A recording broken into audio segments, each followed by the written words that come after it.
नमस्कार। आज हम पढ़ने जा रहे हैं शमशेर बहादुर सिंह की लिखी हुई कविता उषा।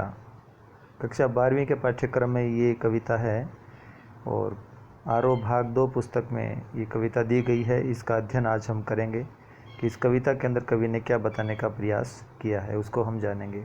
सबसे पहले जानते हैं कवि शमशेर बहादुर सिंह का जीवन परिचय। कौन हुए हैं कवि शमशेर बहादुर सिंह? कवि शमशेर बहादुर सिंह का जन्म 13 जनवरी सन 1911 देहरादून के अंदर हुआ। प्रकाशित रचनाएं, कुछ कविताएं, कुछ और कविताएं, चुका भी हूँ नहीं मैं, इतने पास अपने, बात बोलेगी, काल तुझसे होड़ है मेरी। उर्दू हिंदी कोश का संपादन भी इन्होंने किया। इसके अलावा इनको जो पुरस्कार मिले, सम्मान मिले, वो है साहित्य अकादमी सम्मान, कबीर सम्मान। इसके अलावा अनेक पुरस्कारों से सम्मानित हो चुके हैं। दिल्ली के अंदर 1993 में इनका निधन हो गया। कवि परिचय के बाद हम बात करते हैं कविता का जो सार है कि वो किस प्रकार से यहाँ सामने रखा गया है हमें, यानी इस उषा कविता में कवि क्या कहना चाहते हैं। उषा कविता में भोरकालीन सौंदर्य, यानी भोरकालीन का मतलब हो गया प्रातःकाल, सुबह का जो सौंदर्य होता है वातावरण का, प्रकृति का, उसके रंग रूप का, वातावरण का सूक्ष्म चित्रण यहाँ पर किया गया है। भोर से भी पहले का जो आकाश होता है उसका रंग ऐसा गहरा नीला होता है मानो कोई शंख हो। थोड़ी देर बाद उसमें नमी आ जाती है तो वह ऐसे हो जाती है जैसे राख से लिपा हुआ चौका सा प्रतीत होता है। फिर वो कुछ देर बाद फिर बदलाव होता है तो सूरज की लाली उसमें ऐसे मिल जाती है कि वातावरण लाल केसर से धुली हुई काली सिल जैसा लगने लग जाता है। ठीक है, तो या यूँ लगता है थोड़ी देर बाद में फिर ऐसे लगने लग जाता है कि मानो कोई काली स्लेट हो और लाल खड़िया उसके ऊपर चौक लगा दी हो, किसी ने मल दी हो। और कुछ देर बाद सूरज जब निकलता है, सूरज जब प्रकट होता है, तब आकाश में उगती हुई श्वेतता यूँ लगती है मानो नीले जल में किसी की गोरी देह झिलमिला रही हो। फिर जब सूर्योदय होता है तो उषा का ये सारे सौंदर्य, ये सारा जो सौंदर्य था ये उषा काल का था। उषा काल एक समय है जो सूरज उगने से पहले का होता है। उसका जो सौंदर्य है वो एक तरह से अब समाप्त हो जाएगा क्योंकि सूरज निकल चुका है। इस प्रकार उषा का सौंदर्य पल पल प्रतिपल बदलता रहता है, ये बताने का यहाँ पर इस कविता के माध्यम से कवि ने प्रयास किया है। आगे हम बात करते हैं इस कविता का जो प्रतिपाद्य है, यानी मूल भाव क्या है कविता का, कवि क्या कहना चाहते हैं इस कविता के अंतर्गत। उषा कविता में प्रकृति में होने वाला परिवर्तन मानवीय जीवन चित्र बनकर अभिव्यक्त हुआ है। ध्यान रखिएगा, पहली जो पंक्ति है बहुत महत्वपूर्ण पंक्ति है। यानी उषा के अंदर, कविता के अंदर जो प्रकृति में होने वाला परिवर्तन दिखाया गया है वो एक प्रकार से हमारे जीवन का परिवर्तन है। उसी प्रकार हमारे जीवन में भी परिवर्तन होता है। ये जो कविता उषा है ये सूर्योदय के ठीक पहले के पल पल परिवर्तित प्रकृति का एक तरह का शब्द चित्र है, यानी इसको शब्द चित्र कहा गया है। शमशेर ऐसे बिंब धर्मी कवि हुए हैं, यानी बिंब धर्मी यानी बिंबों को रखने वाले कविता में कवि हुए हैं जिन्होंने प्रकृति की गति को शब्दों में बांधने का अद्भुत प्रयास किया। प्रकृति की जो गति है उसको शब्दों में बांधने का प्रयास किया है।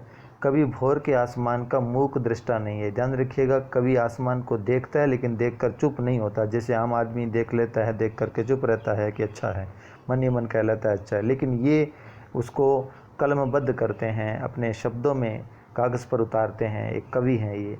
और भोर की आसमानी गति को धरती के जीवन भरे हलचल से भी जोड़ते हैं, यानी भोर के आसमान के अंदर जो हलचल होती है वही हलचल धरती पर जो मनुष्य है उनके अंदर भी होती है।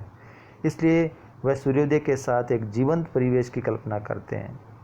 और ये जीवंत परिवेश जो है गांव की सुबह से जुड़ता है, ये ध्यान रखिएगा। गांव की जो सुबह होती है, क्योंकि गांव की सुबह के अंदर शिल है। देखिएगा, इन्होंने जितने भी बातें आसमान के लिए कही है, जितने भी शब्द रखे हैं आसमान के लिए कि वह सिल की तरह दिख रहा है, वह राख के चौके की तरह दिख रहा है, वह स्लेट की तरह दिख रहा है, कभी वह रंग चौक से रंग मलते जैसे बच्चों ने चौक मल दिए हो स्लेट पर, ऐसा आसमान दिख रहा है। तो ये सब जो गांव की सुबह से जोड़ दिया इनको, क्योंकि गांव में सुबह सुबह सिल को भी काम में लिया जाता है, राख से लिपे हुए चौके को भी काम में लिया जाता है, शंख को भी मंदिर में काम में लिया जाता है।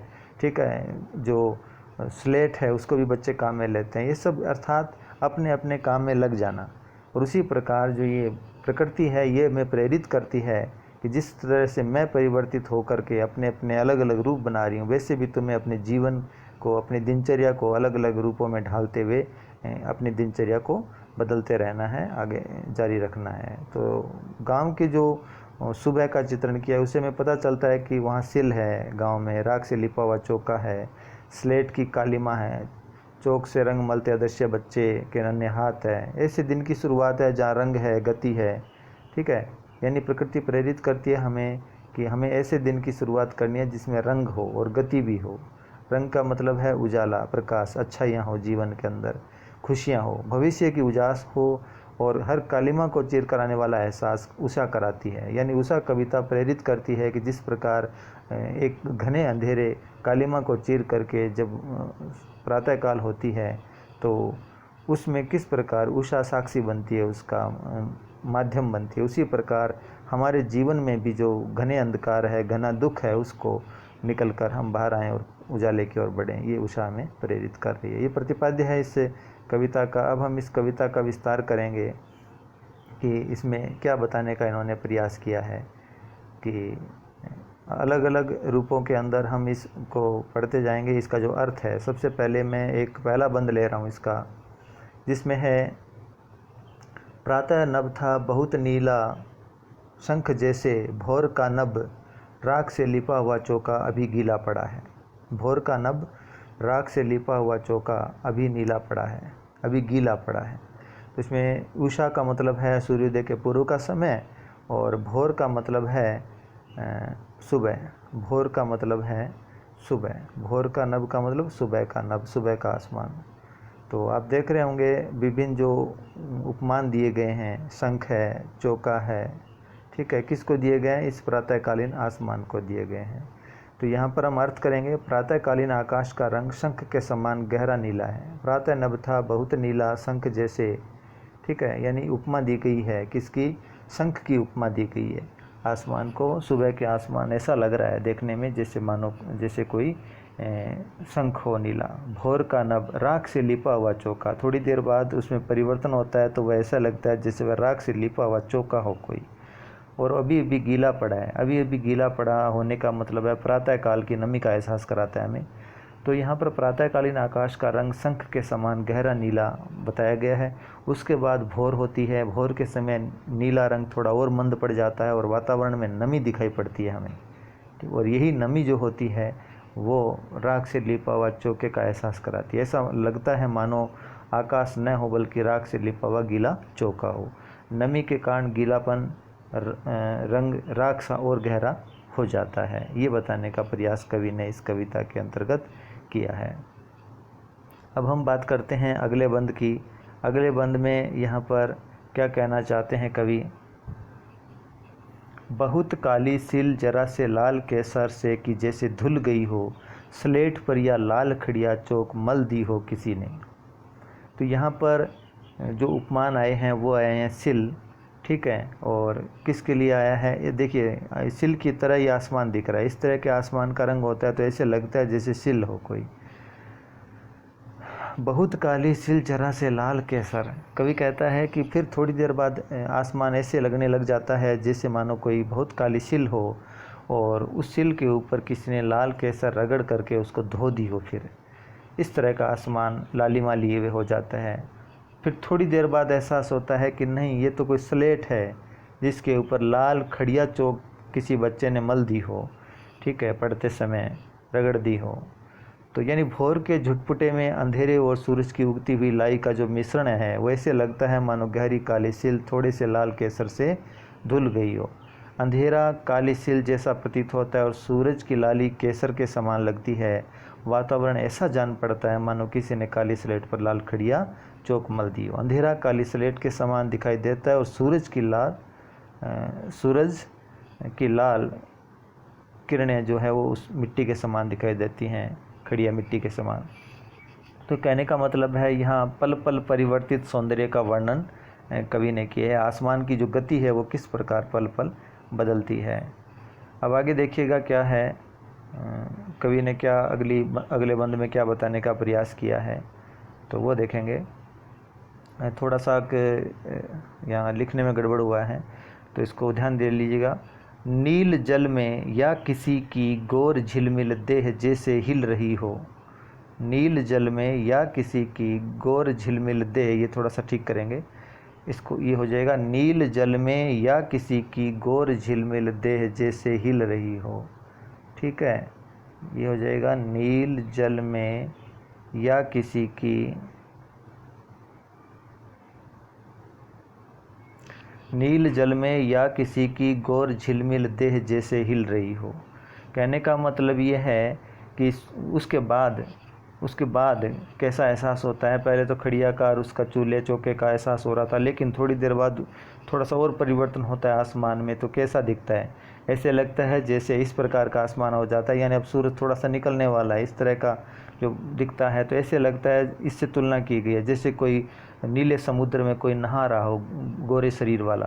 तो नील जल में गोर झिलमिल दे किसी की हिल रही हो और जादू टूटता है। इतने में फिर जादू टूट जाता है, और जादू कैसे टूटता है, इसके माध्यम से टूटता है। ये सूर्य का उदय होते ही जादू टूटता है। फिर लगता है नहीं, ये तो भाई सूर्य उदय हो रहा था और उसी की वजह से ये परिवर्तन हो रहा था।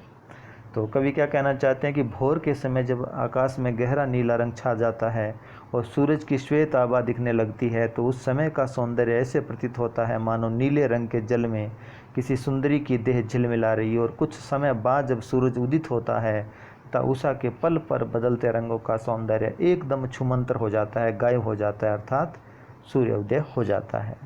तो सूर्योदय से पहले के पल पल परिवर्तित सौंदर्य का यहाँ पर चित्रण करने का प्रयास कवि ने किया है। अब हम बात करेंगे इसके काव्य सौंदर्य की। पूरी कविता का हम काव्य सौंदर्य लेते हैं। काव्य सौंदर्य में दो बात आती है, भाव सौंदर्य और शिल्प सौंदर्य।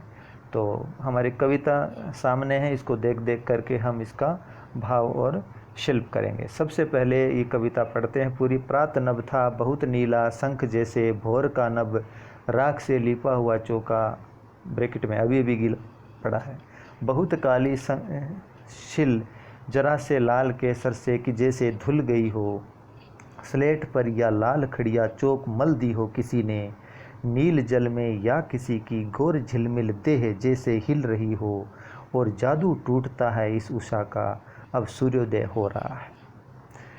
तो कवि ने यहाँ जो जिस कविता का वर्णन किया है, ठीक है, उस कविता में प्रातःकालीन सौंदर्य का वर्णन किया है, सूर्योदय से पहले के सौंदर्य का वर्णन किया है, और वो भी सौंदर्य आसमानी गति का वर्णन किया है। और आसमानी गति का पल पल परिवर्तित सौंदर्य है ये, और आसमानी गति को मनुष्य की गति से जोड़ा है, और मनुष्य की गति से जोड़ करके जो ग्रामीण उपमान दिए हैं उससे ऐसे लगता है जैसे गांव के अंदर घटने वाली घटनाएं जो हैं वो सब जो आसमानी जो गति है, या जो हम कह सकते हैं कि उषा है, उषा से हम सब प्रेरणा लें।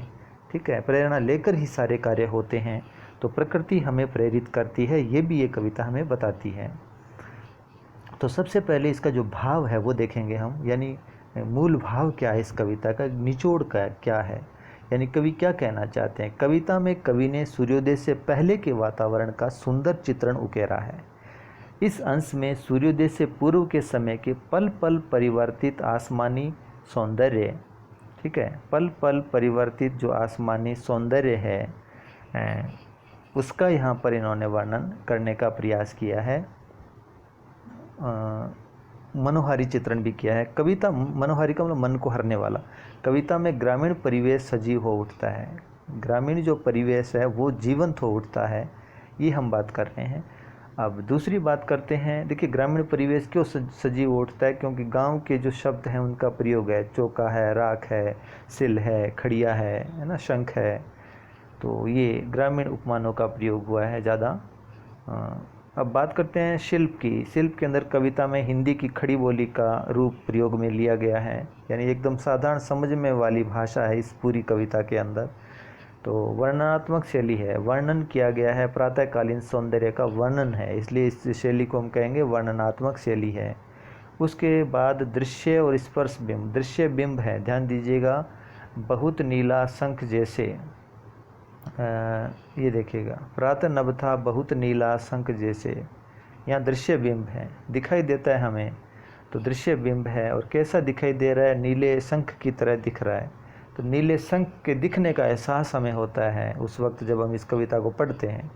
और दूसरी चीज़ है स्पर्श बिंब। दृश्य बिंब आ गया, स्पर्श बिंब कहाँ पर है? स्पर्श बिंब है अभी अभी गीला पड़ा है, राख से लिपा हुआ चौका अभी अभी गीला पड़ा है, और ये जो गीलापन है ये नमी का एहसास कराता है। उस चौके की नमी को हम महसूस कर सकते हैं आसमान को देख करके, उस चौके की नमी को महसूस कर सकते हैं हम इस कविता को पढ़ करके। अगर हमने कभी किसी गीले चौके के हाथ लगाया हो तो नमी का एहसास हमें होगा। तो ये स्पर्श बिंब है। आगे यहाँ बताया है कि अलंकार कौन से हैं। पूरी कविता में उपमा है, उपमा का बहुत अच्छा उदाहरण है ये कविता। इतने इसके अंदर उपमान आए हैं जिनका कोई अंत, क्योंकि उपमा जो अलंकार होता है उसमें उपमेय और उपमान की बात होती है। उपमेय आसमान है और उपमान हो गए राख से लिपा हुआ चौका, सिल, खड़िया, ठीक है, आपके नीला जल, ये सब उपमान दिए गए हैं। तो यहाँ उपमा अलंकार है। बात आती है इसमें साधारण शब्दावली की। जैसे हम देखते हैं यहाँ पर एकदम साधारण शब्दावली का प्रयोग किया गया है। कविता में कोई कठिन शब्द नहीं आया, हमने केवल एक शब्द कठिन लिखा, भोर, और इसके अलावा कोई शब्द हमें कठिन दिखा ही नहीं। खड़िया दिखा है, थोड़ा एक खड़िया है, चौक, ठीक है, मिट्टी, खड़िया मिट्टी, तो और कोई कठिन शब्द है नहीं। तो एकदम साधारण शब्दावली का प्रयोग किया है। इसके अलावा हम और इसके अंदर रख सकते हैं, वो है ये मुक्त छंद में लिखी हुई कविता है। कोई छंद का प्रयोग कवि ने छंद में ढाल कर इसको नहीं लिखा है, मुक्त छंद का प्रयोग किया है। तो इस प्रकार से ये हम इसका काव्य सौंदर्य करेंगे। अब अगली बात जो देते हैं हम, इसके दो लेते हैं प्रश्न, ठीक है। यहाँ पर दो प्रश्न लिए गए हैं। पहला प्रश्न है, कविता के किन उपमानों को देखकर ये कहा जा सकता है कि उषा कविता गांव की सुबह का गतिशील शब्द चित्र है? तो कौन कौन से उपमान ऐसे आए हैं जिनको देखकर हम कह सकते हैं कि उषा कविता गांव की सुबह का गतिशील, दो चीज़ पूछे, एक तो गांव की सुबह का और दूसरा गतिशील शब्द चित्र है। तो आपको ये बताना है कि गांव की सुबह का गतिशील शब्द चित्र इसलिए कहा गया है, या ऐसा हम कह सकते हैं क्योंकि जो भी उपमान आए हैं इस कविता के अंदर, चाहे वो चूल्हा, चाहे वो चौका है, चाहे वो सिल है, चाहे वो खड़िया है, चाहे वो शंख है, चाहे वो जल है, ये सब सुबह सुबह गांव के अंदर प्रयोग में लिए जाने वाली वस्तुएं हैं, ठीक है। और इसके अलावा गतिशील शब्द चित्र इसलिए क्योंकि ये एक गति बताती है कि सबसे पहले सिल को प्रयोग में लेंगे, ठीक है, उसके बाद नहीं, सबसे पहले शंख का प्रयोग होता है मंदिर में, उसके बाद सिल को प्रयोग में लेते हैं लोग, ठीक है, मसाले पीसते हैं, ठीक है, चूल्हे का प्रयोग, चौके का प्रयोग करते हैं लीप करके, उसके बाद जो खड़िया बच्चे स्लेट में उसका प्रयोग करते हैं, नहाने का प्रयोग होता है। तो इस तरह की जो गति है, दैनिक जीवन की गति है, उससे जोड़ा गया है। तो हम कह सकते हैं कि उषा कविता सुबह के गांव का गतिशील शब्द चित्र है।